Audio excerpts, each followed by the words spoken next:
Hello everybody. So extra little video today.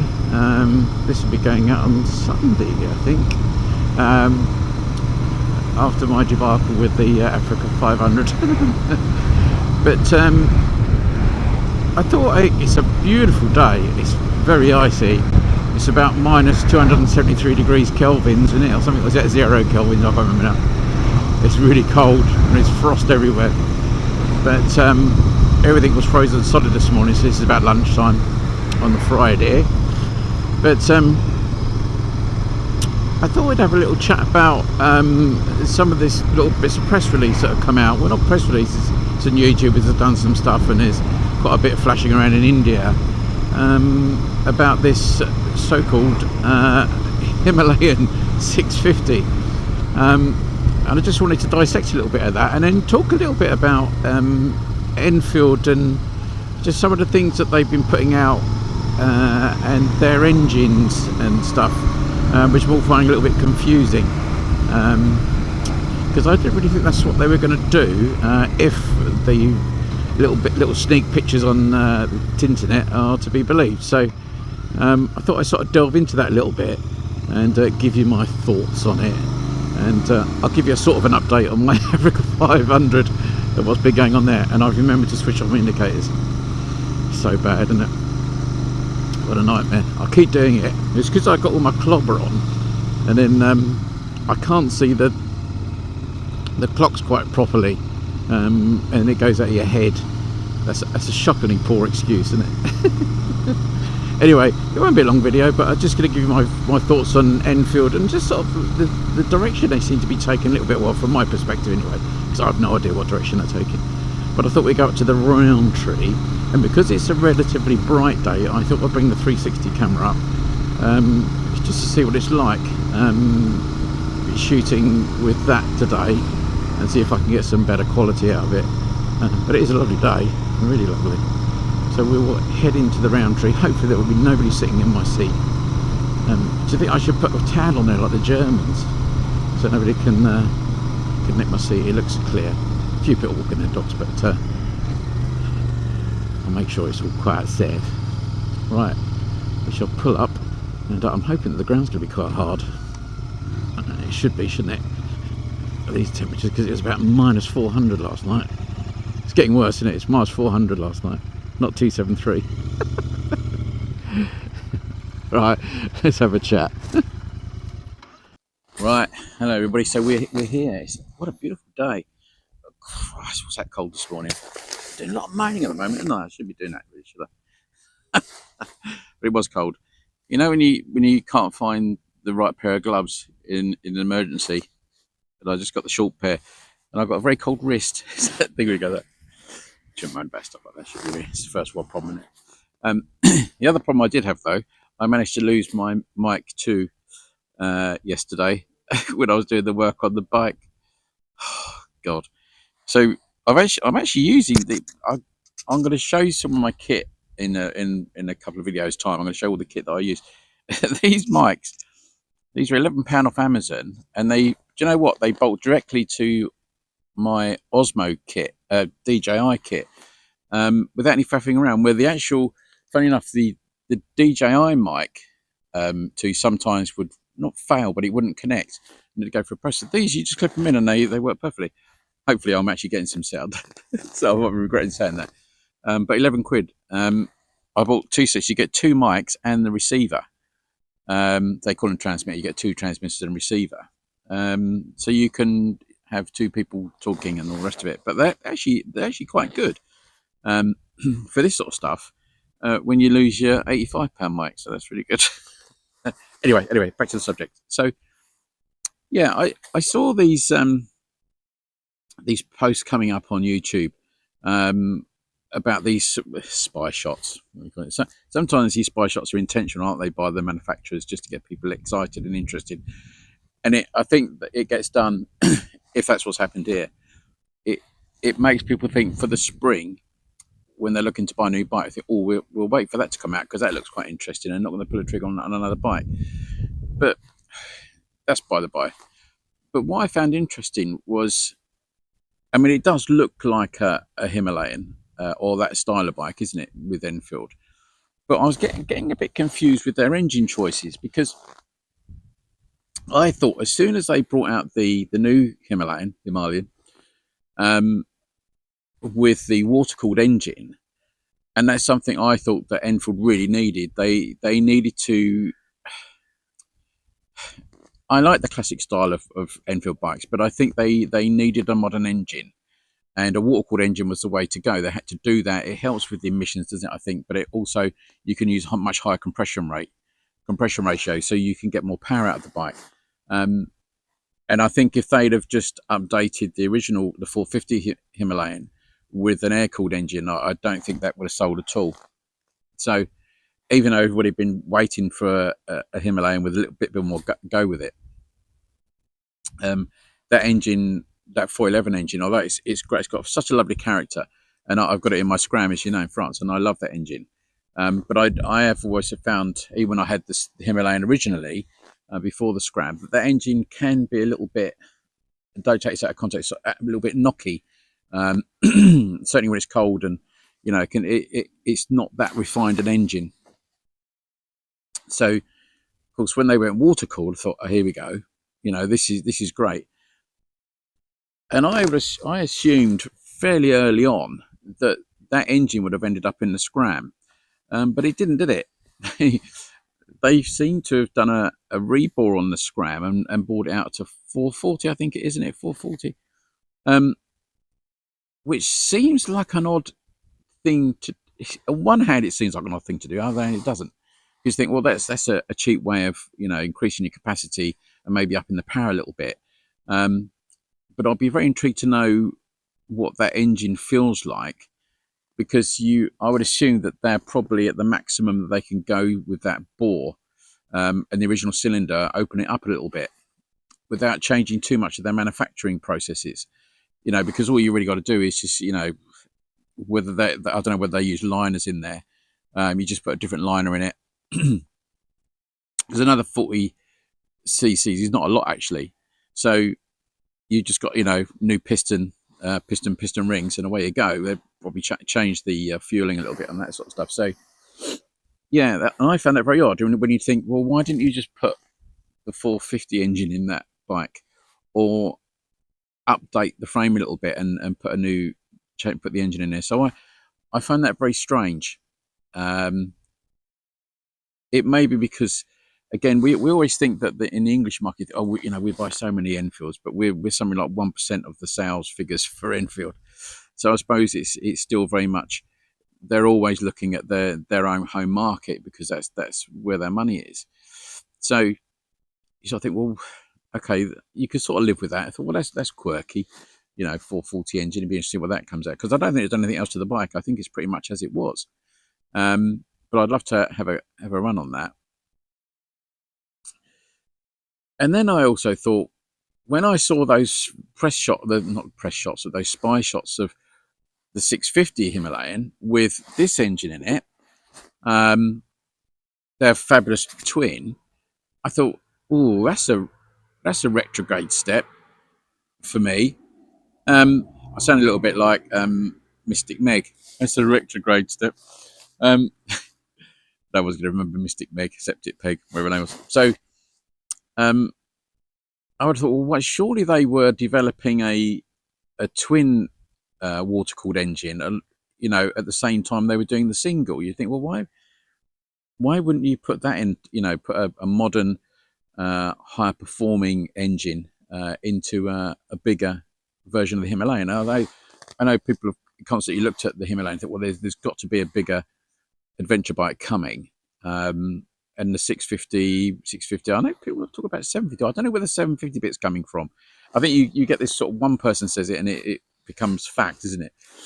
But I think that's a slightly, it's not very forward thinking putting that engine in. I don't think that engine would be great in a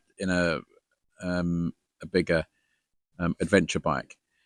I think it will do its job, but you would think, if you want to compete with the likes of Triumph, with their smaller capacity adventure bikes, the Tiger, are they doing a Tiger 660 and that sort of stuff. I think you've got to have a modern engine. I don't think you could go. You can keep you can flog the engine to death, can't you, with different guises? Because you think how many bikes that's sitting in now. You got the classic 650. Oh, I can't even think about it off the top of my head. You got the shotgun and those sort of bikes. So they're all using the same engine. And apart from this, and the Bear, which I think the Bear works really well with that engine because it's a classic style bike. It's a scrambler bike, but it works well in the Bear, and you don't need a modern engine for that, and that works really well as a combination. But I think moving it into a more modern adventure bike to compete with what other people have got, I think might be a slight mistake. I know those sneaky shots have been shot with a it's got the Sari guard and stuff like that, so it probably is very much for the Indian market, and I can fully understand how you get from you want to save on production costs, use what kit you've got, but I don't know whether I think that Enfield have to do that. I mean, I can't believe that Enfield are in financial straits, that they've got to keep utilising the kit they got where they can't develop a new one. And you would, as I said, you would think that when they were doing their first water cooled engine, alongside that, they would be developing a twin with that. Because I don't think you can push too much more power out of that. I know people say you can, but why would you want, and this is the other thing, when I rode the new Himalayan for the first time, and I had another go on it when after it'd been well run in, that engine in that bike was as fast as this, easily as fast as this. I always said they would keep very close pace with each other. I know you could alter things with the gearing, and that's what Enfield tend to do, which gives you different torque settings. You change the gearing to alter the torque, and I think they've done that with the Bear, haven't they? Really, which I still think is a fabulous bike, and I'm still keen on to get one of those. But yeah, why would you put an engine into your bigger version of your same bike, the 450 Himalayan, the 650 Himalayan, when the 450 is going to be just as fast or just as have the same sort of performance, similar performance? It doesn't make any sense. And I think if they had a 650 twin or 750, I think 650 is probably the right number. A 650 twin, water cooled twin, I think it would work. So that's going to be really interesting to see how that pans out, isn't it? I just have a slight reservation of where are Enfield going with this, or has the 450 water cooled 450 just hasn't got, I don't know, there's not something wrong with it, but it's just the design just hasn't lent itself to become a twin, which is very odd. You'd think that you can't imagine that designers just suddenly just looked at, well, we're only going to we're going down water cooled, we're only going to do that, because they've only put it into the Gorilla and the Himalayan, and I just don't know why they put it in the Gorilla and not in the Scram. That just doesn't make any sense to me.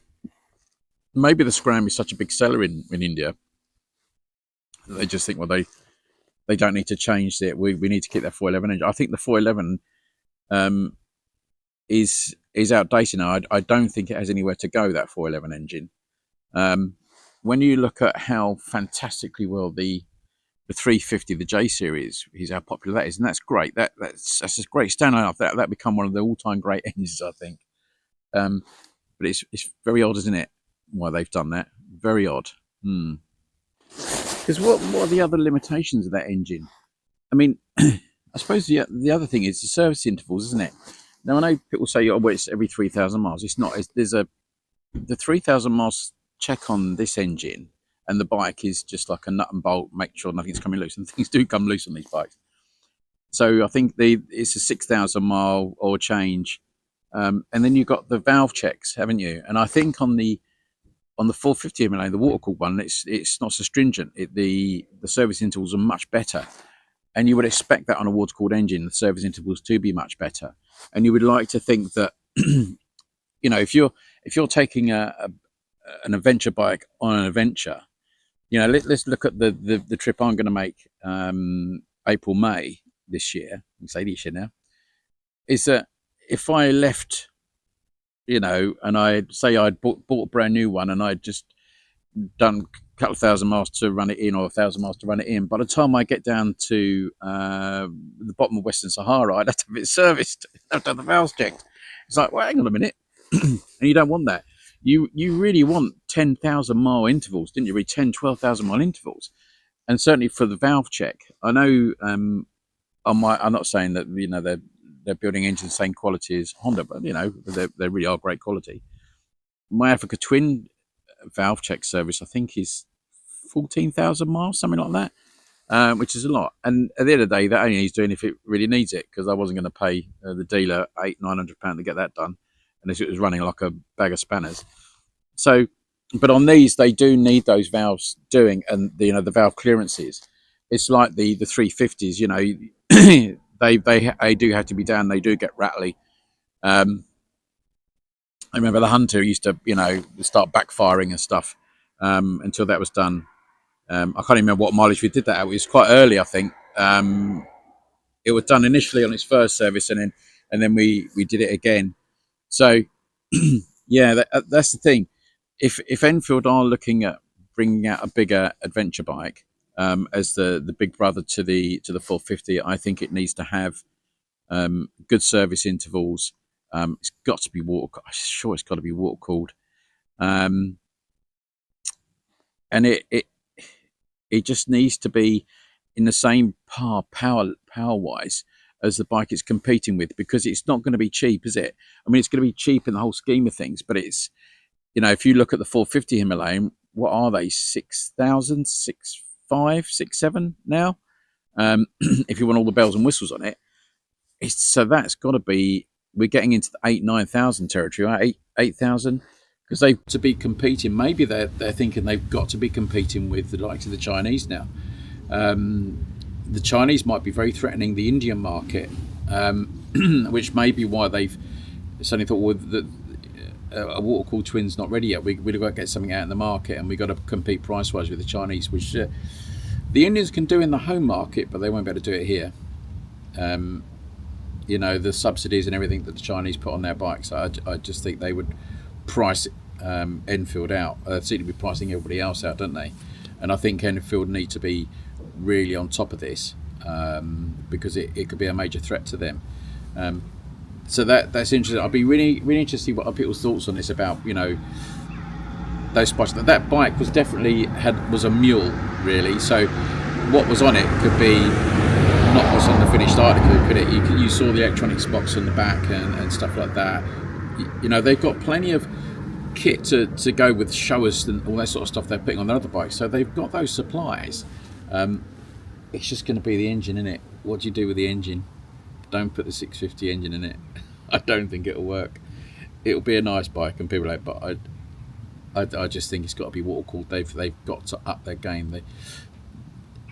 I think if they rush something into production and give us a half-baked vehicle, I think it'll be damaging to Enfield. People will love it and people will buy it, won't they? But I don't think this is the engine for the bike like that. I think it's got to be a water-cooled twin. They got to come along in the modern world. It's not a retro bike, is it? The Bear's a retro bike. It works perfectly. But in a modern Himalayan, it's got to be a water-cooled engine to match what they've already done with the 450. So that's my thoughts on it anyway. Be interested to see what you think about it. I've put some pictures up as I've done the video, and you'll see. So there was all sorts of people were talking about this about 2 years ago, or certainly years ago. All these pictures you mock up, and you look at those pictures, and think that's not an Enfield. Where they got that from? You get lots of that. But yeah. Anyway, so I'll call it quits. It was just nice to get out and just have a little catch-up video on this. The next one you'll probably see will be the Africa 500, where I've now managed to do some repair that myself. I've pulled my girl pants on and got on with it. Where does that come from, girl pants? I don't know. Anyway, so without resorting to taking it to a garage, I'm halfway there with the repair, but it is going to be it's going to be okay. It's going to be okay. I hope you enjoyed the little trip out on the bike to the cafe. I'm going to do some more of those, because I just think it's nice to support local businesses, and we got the one to do at Billy's with their expansion and stuff, which I'm looking forward to doing as soon as I can.